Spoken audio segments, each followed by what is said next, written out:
ఇక ఈశాన్య రాష్ట్రం మణిపూర్లో ఈరోజు ఉదయం శక్తివంతమైనటువంటి బాంబు పేలుడు సంభవించింది. రాజధాని ఇంఫాల్లో ఓ ఫ్యాషన్ షో జరుగుతున్న వేదికకు సమీపంలో ఈ ఘటన చోటు చేసుకుంది.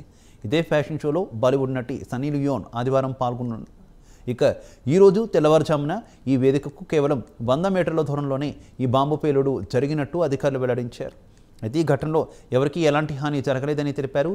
పేలింది ఐఈడీనా లేదా గ్రెనేడా అన్నది ఇంకా స్పష్టం కాలేదని చెప్పారు. కాగా ఈ పేలుడుకు బాధ్యత వహిస్తూ ఇంతవరకు ఏ తీవ్రవాద సంస్థ ప్రకటనను చేయలేదంటూ అధికారులు పేర్కొన్నారు.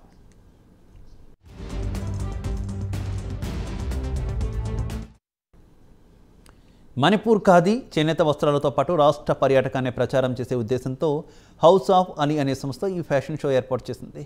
ఇందులో సన్నీ లియోని ఆదివారం పాల్గొనున్నారు. అయితే ఈ ఫ్యాషన్ షోను కొన్ని అతివాద సంఘాలు నిషేధించాయి. అవే ఈ బాంబు పేలుడుకు పాల్పడి ఉండవచ్చని పోలీసులు భావిస్తున్నారు. ప్రస్తుతం దీనిపై పోలీసులు దర్యాప్తు ప్రారంభించారు.